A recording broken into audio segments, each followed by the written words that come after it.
Good evening, ladies and gentlemen, and welcome to tonight's Development and Management Committee. My name is Councillor Mohammed Annan, and I'll be chairing tonight's meeting.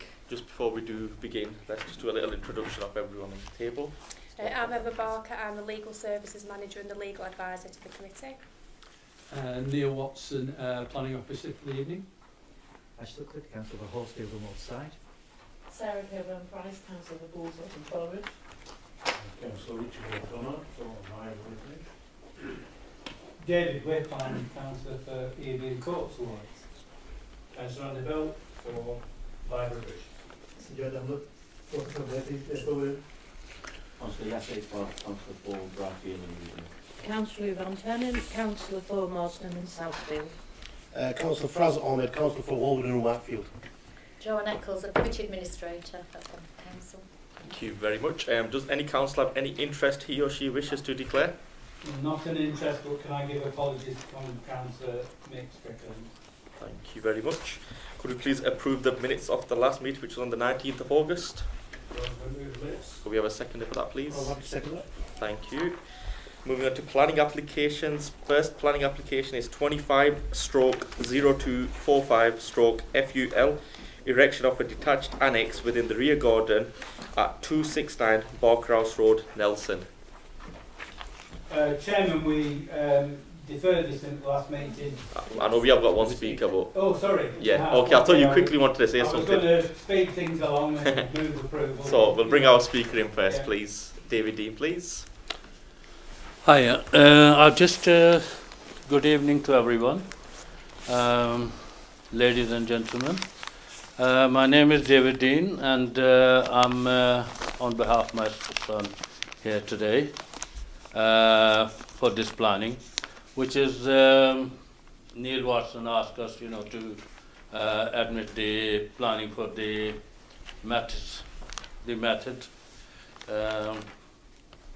construction method. And the thing, we did send it on the on the 10th of October.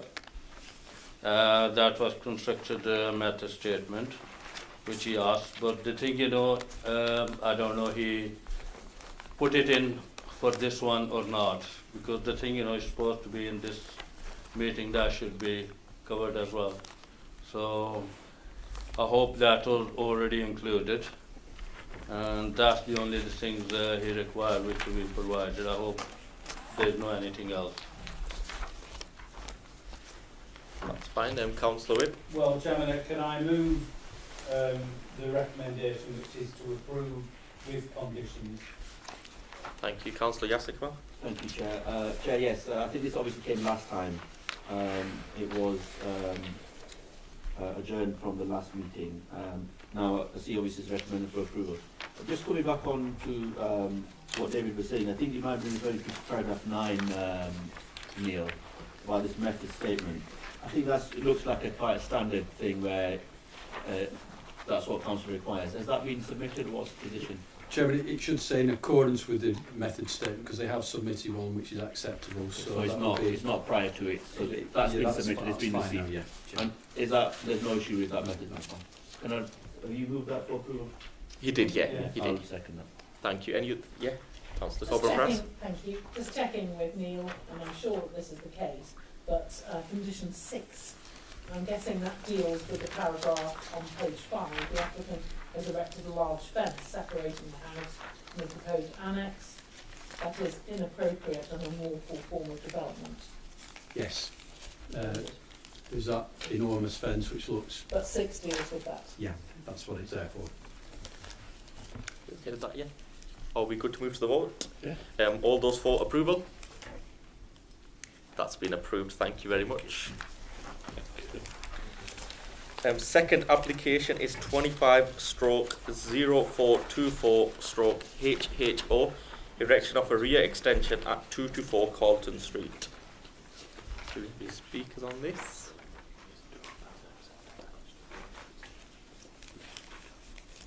Anyone else? Yeah, Carlton Street. Is there any speakers? No speakers. I just thought in terms of councillors. Okay. No real statement. Can I just Yeah, have yeah. a few comments on this one? It does fall under my ward as well, and I have visited the property on a couple of occasions. These are your bog standard terraced houses. Obviously, if you can see here, most of the terrace houses on the same block have relatively the same extensions. I'd say a good 50% of the houses on that particular row have these particular extensions. And if you look at the stonework on the left-hand side, you can tell that's a new development or a recent development over the last, I'd say, within the decade. So this is such a similar extension that obviously this applicant wants to make as well. So that's my views on it. That so they're all similar, so I can't see any issue with this particular application. Thank you, Councillor. Thank you, Sir. I did the site visit this Saturday, and Councillor is right. If you look down the back street, you will see various sizes, various houses with various types of extensions. The concern I have is looking at the drawing that we have. If you look at the, well, even that one, that is a considerably larger extension. Where, if you can go back, please, Neil. Sorry, that's the proposal. Sorry, Yeah. apologies. Can you go back to the picture, please, and show the house. The drawing on there, where you see the right-hand side top window will be the height of the extension, I believe, Yeah. which is that point. But then it's coming out to the left-hand side where the two walls will meet, which will then create a rather large overbearing, as I would say, to the window of the extension and to the existing window. I think there's only a couple of metres difference there. I think you'll be encroaching on their light availability. Because of the size, I think it is of the wrong size in nature. So I would propose that it was refused on that grounds. Yeah, just coming back on that, I totally respect what my colleague is saying over there, but if you look, obviously, the size of the house, and obviously it covers on, the next house up obviously is increasing in size as well, so it's higher up. But if you look at where you mentioned the roof, what do you call it? Yes. Yes, there will be maybe on the second right of the window, but the base of it will be a lot lower in comparison to the one next door. So if you look at the pictures there, it's not a considerable increase compared to the house next door. Chairman, I need to correct. That's factually Yeah, wrong. please. It's higher. Oh, yeah. The land's higher, so it won't be lower. It will be higher. Yeah, higher. No, I'm just generally saying, I mean, in terms of the size of the extension, the sizes are very similar, but it's just the shape of the street that's causing that to increase. So it's just the shape of the street. And if you look at the whole street itself, there's extensions going along the whole street, which are very similar. Councillor. No, I was just going to say, from that photo, you can't see the pitch, well, the top of the apex of the extension next door, similar to one on the other side. So they'll all go slightly higher, because it is on a slope. Each one will be slightly higher as it goes up. So it doesn't, I don't know, it doesn't seem to make sense to say they can't have one when everybody else in the street has been allowed to have one, because everybody else is higher than the one next door to them. It's just a consistency thing for me. It's odd. Councillor Suckley. Thank you, Chairman. Visiting the street, you can see that there are some what I call outriggers extensions on there, and they are fairly evenly spaced. They're not one after the other. No. So the idea that there are already extensions, I accept that, and that some are to the end wall, and I agree. The lay of the land, the slope, they do situate higher and higher up the street. But that doesn't account for the fact of the bigger gaps between those properties. Now, if you were to build an extension there along that boundary wall, the tunnelling effect, which we've talked about at this committee before, would be horrendous on the living conditions of that property. And therefore, I would like to second the motion to refuse. Just 1 second. It's totally overbearing, and the scale right next to it would be unacceptable. Let me just bring Councillor Coleman. Sure.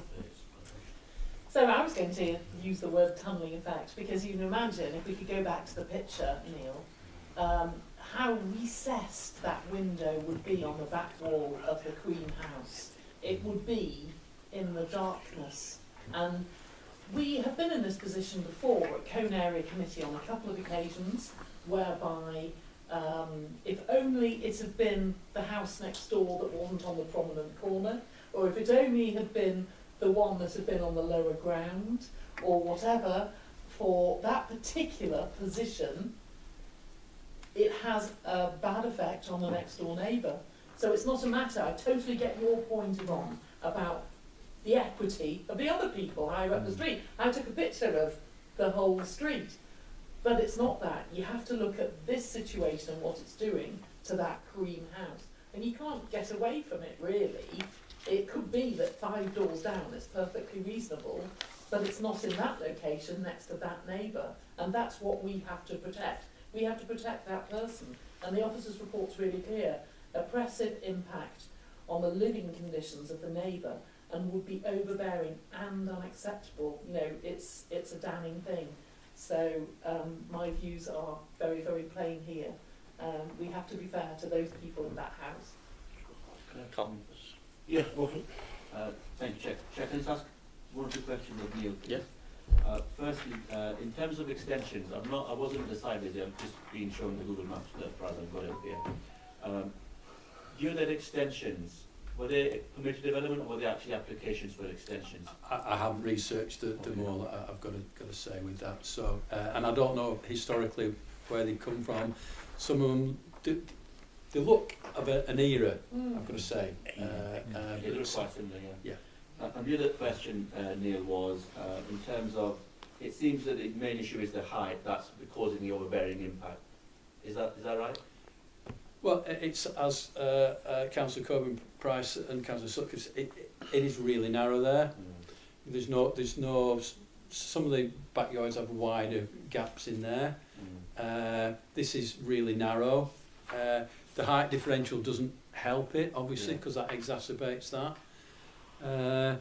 And yes, there are other examples, but you've got to look at this on its merits and go back to your supplementary planning documents. And goes back to another application that was considered a short while ago. You have no objections to this. And you've got to defend those decisions on this based on planning merits and planning grounds, and saying that there are others in the area and not looking at the individual merits of this will place us into some difficulty. Thank you. Neil, I do believe there was one objection to this particular application, which obviously got he obviously reverted from that objection because he was quite happy with it eventually when he saw the plans. Another one is obviously when you mentioned the tunnelling. Sorry, that's not been withdrawn, that objection. It hasn't? No. Okay. Because I know he was due to speak in the area committee meeting, but he didn't want to come in. Okay. But he, after I speaking to him as well, he said he didn't have any issues with it. But that's just my word against his as well. So basically, only 7 houses further up, I've only got on Google Maps here, there's a tunnelling effect there. So if we basically reject this on the tunnelling effect, how does he justify with the tunnelling effect that's already taking place 7 doors away? And further to that, just on that row alone, just on Google, I've got this is 1, 2, 3, 4, 5, 6, 7, 8 extensions that have already been put there. And like you said, in that particular same era, they're using Marshall stone, which is quite recent as well. And they all have a very, very similar design to them, and they all seem to be going back to the gable of the where the footpath is. So I still, back to the same point I made a couple of weeks ago, guys. Obviously, I'm going to set a precedence here because I can't. If I have approved something previously with regards to a similar issue, it won't justify me approving rejecting something like this because the tunnelling effect is only a few doors away. So I don't know what merit you'd. Chairman, so, but if there is a tunnelling effect on another property, and if I'm not putting words in your mouth, Councillor, but if that's a tunnelling effect that's unacceptable, exacerbating that by making a decision that places these people's living environments in a very unacceptable way, that doesn't justify that. You've got to look at the impact on these people. So if we've made mistakes in the past, and I'm not saying we have or haven't, but if there are poor examples in the past, that doesn't justify putting a development next to somebody and making their living environment completely unacceptable. So that's what you've got to look at. What is the impact on the individuals who are saying it will affect their life? When I agree with that, I think this would be really oppressive on somebody. Even were it to be within the 4 metres, I would still be recommending refusal, because I think it's so tight and narrow, and the differentials, I think it will cause those people, it will severely impact on their daily lives, particularly if they're living in there and not working. They would have no outlook. Could I just bring Emma in first? Yeah, sure. Yeah, just to clarify and back on what Neil's saying really, is that there are very, very clear planning reasons for refusal, but there are, so far, and Neil will correct me if I'm wrong, I've not heard any planning reasons for approval other than comparing it to other parts of the street, which, again, reiterating what Neil said, you just need to be looking at this one particular property. It's not sufficient to grant something and say, well, it's happened on the rest of the street. That's just not justified. I don't know. Sorry. Yeah. I beg to differ there because, I don't want to be in that same scenario like I was a month ago. But it's just, I find it really difficult because the people who've already got the extensions there, and one of them that obviously has that tunneling effect. So it's okay for them to have that, but whoever wants to do another application, sorry, tough, you can't do it. So these other people have received it, got the kitchen extensions done, but because of yourself and because of the tunneling effect, which is taking place a couple of houses away, and because of the extension that's taking place a couple of doors away, you still can't have one. How would you justify that? Well, Chairman, the general permitted development order was different in the past. We've adopted it's not policy, but it's supplementary planning guidance. So that is what you have. We as a council, you as councillors, I as a planning officer, have to consider. Just without going back over it, just saying, well, I've done it in the past. It doesn't wash now. You've got to look at. The guidance says the relationship should be X and Y. Your 45-degree rule, 4 metres. Yeah. Look at that press. If you just say you ignore that, you're maladministering. Mm-hmm. Okay. You've got to look at that guidance. And we mentioned that before. That's where Bolton fell into that trap. And so Neil, if they were to apply for permitted development instead of the full application that they applied for, and they asked for 3 metres, would that have been approved? Well, if it's permitted, they wouldn't need permission, would they? They just take the permitted rights. Then it comes back to that same point about that extra metre. Well, they have limitations on each site, etc. This wouldn't comply with. Okay. Councillor Corbyn-Price? Neil Or has it been answered? Thank you. Councillor Whip? Thank you, Chairman. Well, I've not been to look at this. I've seen the pictures. I've looked at the plans on the planning portal. But I've read this report, and it's quite clear that the neighbouring property, which I assume the objection is from, is saying that the sole source of direct light into the kitchen is through the window we can see on the picture, and it goes on to refer to the impact on the window in the main building. It actually quotes the National Planning Policy Framework, and there's also reference in the report to the policy that we have in Pendle, which is EMV2. So it's contrary to the policy that we've got in the local plan, and it's contrary to the National Planning Policy Framework. Now, we did go into this at a recent meeting. Somebody has submitted an objection. They are completely right about what they're saying, and if this is approved, then they have got every right to go to the Ombudsman and say, well, Pendle Council made a perverse decision based on no good reason, directly contrary to the policy, and they would then have the right to go to the Ombudsman and get compensation. And we learnt at the last meeting that the level of compensation from the other example, the only example we've got locally, was from Bolton, where Bolton had to pay out £250,000 to compensate people for the council maladministering decisions. Now this is quite clear. There is no grey areas here, there's no wriggle room. It's a black and white decision, and it should be in conformity with the policies that we've got, because we have an obligation, a legal duty as an authority to protect the interests of the neighbours of development.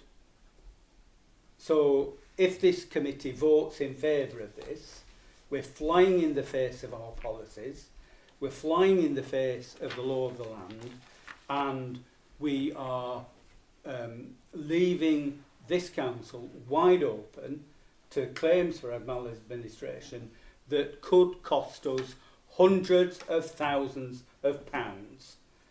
There should be no argument at this evening's meeting about the decision.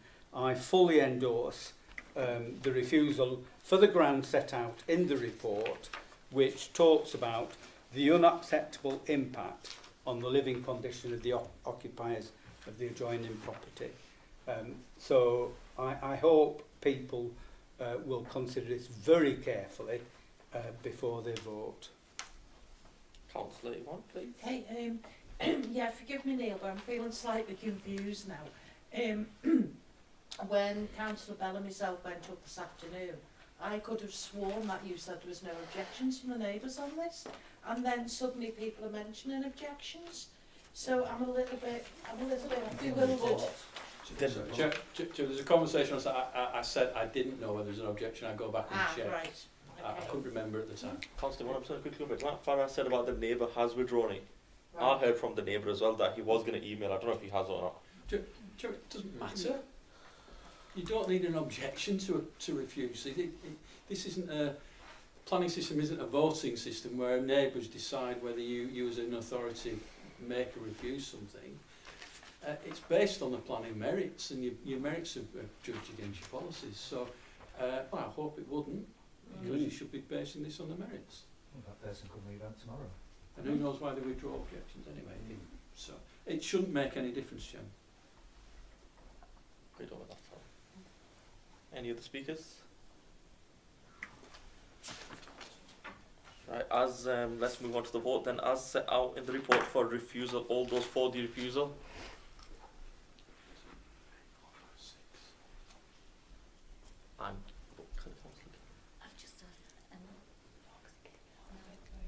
Sorry, Councillor Gallia, because you came halfway through. My fault. No, it's fine. It's fine. The 6:30 bit. No, it's fine. So that was 5 against. All those for? Any abstentions? So that has been refused.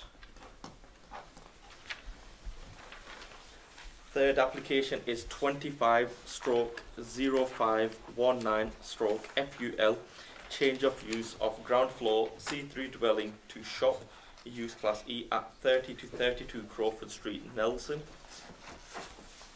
Do we have any councillor who wishes to speak on this application?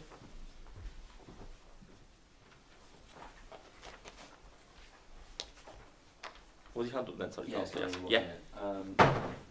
Not had a chance to go on the sideways. I know this was discussed at the area committee, where some of the councillors did have a concern.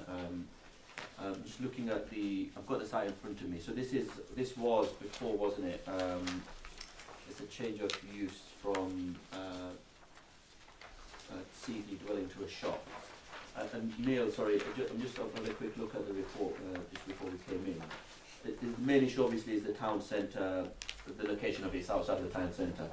Is parking and highways, is that part of the issue as well, or is that mainly because of it being outside of the town centre and there being other sites more appropriate and suitable? Well, Jim, it's not about, we're not recommending refusal based on parking, etc. It is purely about the sequential test and the impact on incremental approvals outside the town centre. Because I'm looking at highways, they've not taken an issue, there's not raised an objection, which, to be honest, I'm not sure why they haven't.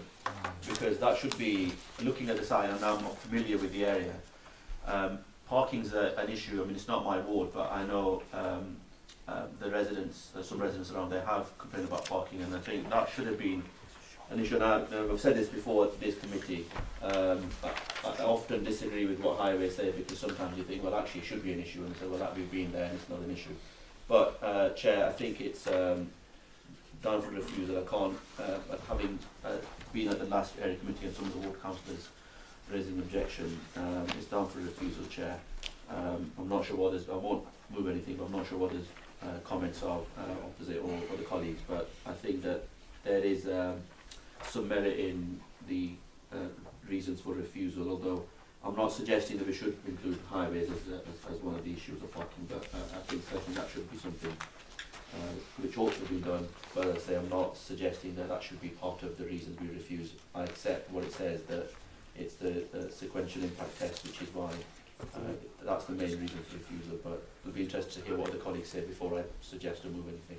Councillor Bell, please. Thank you. Thank you, Chair. I did go on the site visit this afternoon, the council tenant, and we did find that parking in the area was horrendous, and the traffic was horrendous as well. Even trying to drive down the road, it's a two-way street. Forget it. It's more like a one-lane crawl. But looking at the property itself, the physical evidence there is saying it has been a shop. Yeah. So it has been a shop. It's been transferred to change of use to residential. When we eventually been able to get out of the area, we found other corners that had very similar types of entrances. So there has been other shops in that area.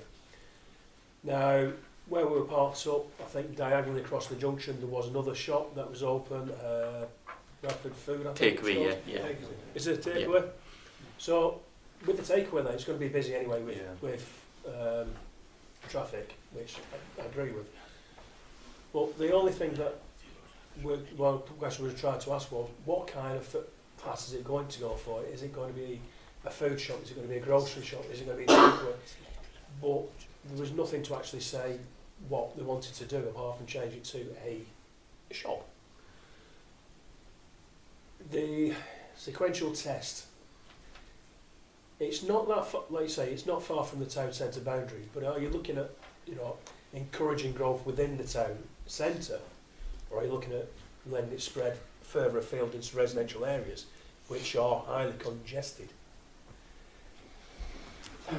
So for me, I'd probably say no, mainly because if you want the town centre to grow, and that's where you're focusing on, is that's where you'd say, if you want to have a shop, try and get into the town centre to get that growth going, rather than going out. If it's somebody who says I'm opening a news agent in a local corner shop, that might have been a different story. We knew what was going on, but we don't know. So for me, that's the stumbling block, and especially with the state of the parking and the traffic in that road and surrounding streets as well.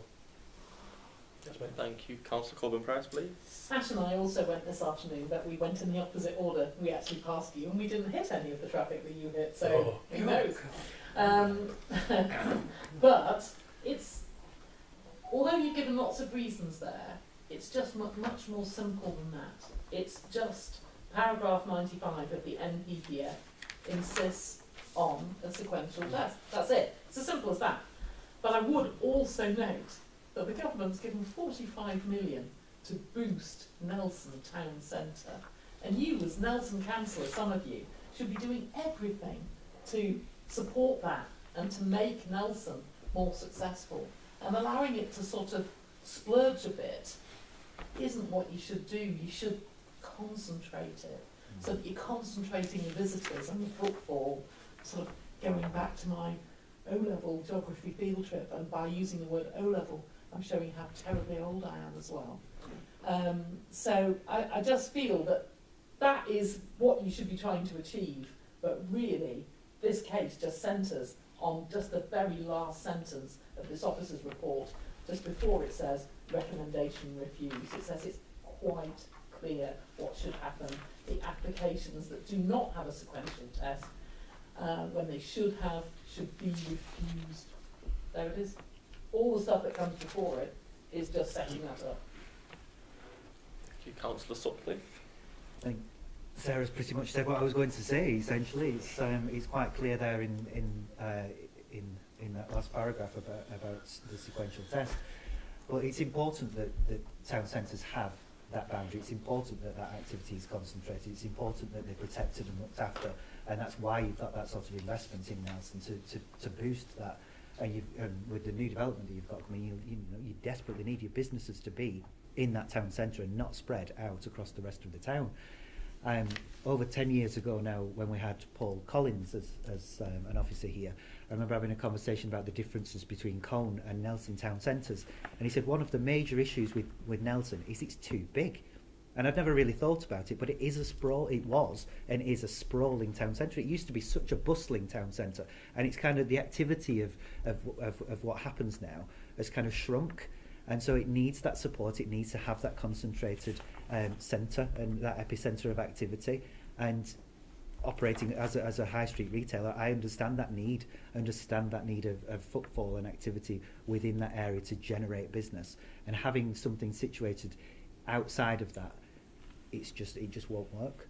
I can see it not working, or it becomes a very specific purpose, and it could then be problematic, particularly in the residential area. And I have to disagree, Andy, that whether it's a newsagent or a takeaway, it matters not. That last paragraph is quite clear. There's no sequential test, so there's no proven need for it to be in that location. And if there was, then we may be having a different conversation. But there is no proven need. But the things that we do know about are that Nelson Town Centre desperately needs businesses and needs the support of that activity happening there. So therefore, I have to support the refusal. Yeah. No, I just find it really strange that it doesn't say what kind of a shop.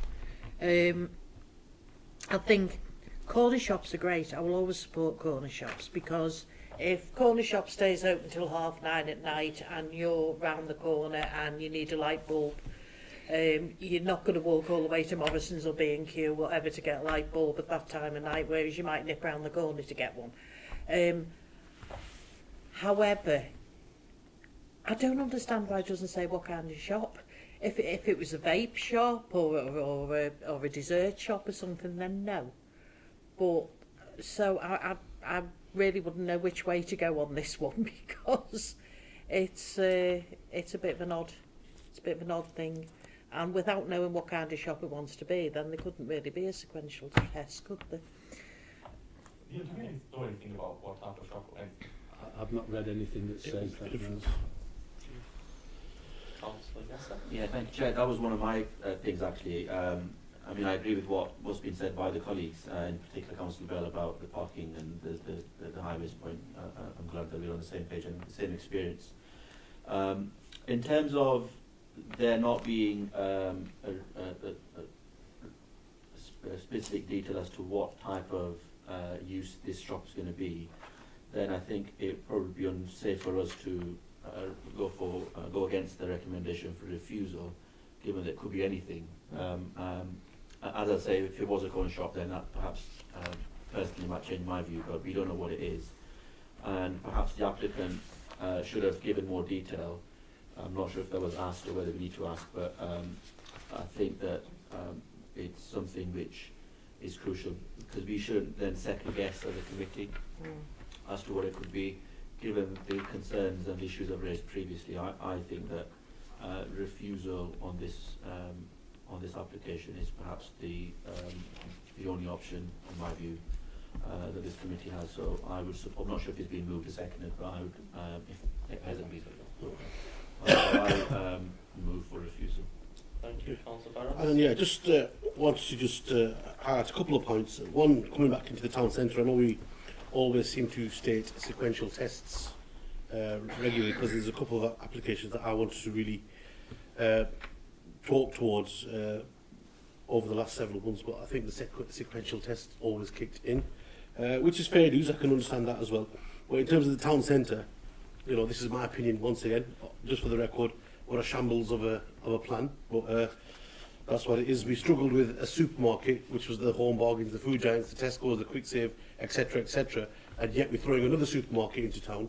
So we've got 4 supermarkets within a stone throw within each other. But that's just my views.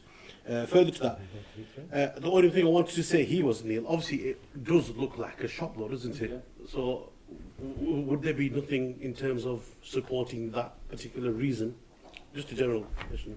Still requires a sequential test to support, you know, the viability long term of the town centre. So, and it clearly has been a shop at some time. I couldn't find out when it ceased, if I'm honest. Okay. I looked through Google Street View and couldn't see when it was operating. But as soon as it ceases, then there's nothing that says it can. There's no material consideration which says you take that on board in making your judgment as to whether you approve or not.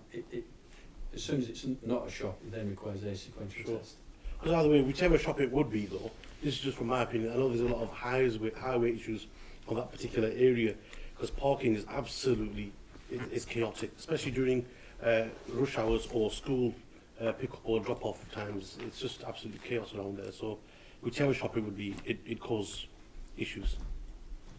Thank you. Was it Councillor Bob? Yeah. Just a little bit of advice for Yvonne. In Cone, what we've done in our neighbourhood plan is we've highlighted our corner shops as community assets. They're corner shops, but I would also say that they changed all the planning classes. So even if it was a corner shop for a year, it could be something else in another year, which is of course another danger. But yeah, I concur with your view on corner shops. It's something that neighbourhood plans, you can protect them. Councillor Whip? I just wanted to ask a question of Neil. Councillor Bell commented about the highway issues, and other people have referred to that as well. If this is refused solely on the sequential test grounds, and it comes back in the future, would the planning committee be able to take into account the highway grounds at that stage if we don't raise it at this point? So should the highway grounds be included as an issue as well as the sequential test? Sure, if you've got concerns, yes, I wouldn't advise that you raise it at a subsequent application. Say they submitted a sequential test and you had concerns about highways, you shouldn't introduce it then, because that could lead to costs. So if you're concerned about it, do it now. In which case I would urge the mover and seconder to accept that as a secondary grounds for refusal. I'll accept that, Chair. That was one of my first points. I'm grateful for Councillor Whip for his wisdom in adding on that recommended for refusal. But can I just ask that? I mean, I do second that, Neil. But if it comes back, the highways here, the Lancashire County Council, the relevant highways authority, has said there's no issue. So will they guys come back and say, well, you've raised a concern, but the highways is saying there's not a concern? How would we counter that? Well, I think you counter that by saying there clearly is an issue. It's not. They were talking about the capacity on the highway network and volumes as opposed to danger. I think we'd say actually it creates a danger on here, people stopping and starting, etc. I think there's a reasonable argument we could put forward on that. Okay. And highways are just advisors to you. They're not. You don't have to, or when you don't, always follow their advice, which is fine. Well, never, rarely do I follow. Chair, for the avoidance of doubt, for clarity, I second or accept Councillor Whip's additional amendment to include highways. I'm not sure we have a second. Thank you. No, we don't have a second. I'll second if you need, yeah. Second, any other speakers? No, thank you very much. Could we move to the vote as set out in the for refusal with adding on what Councillor Whip and Councillor Yes has said? All those for refusal? That's been refused. Thank you very much. Well done, David. Thank you guys.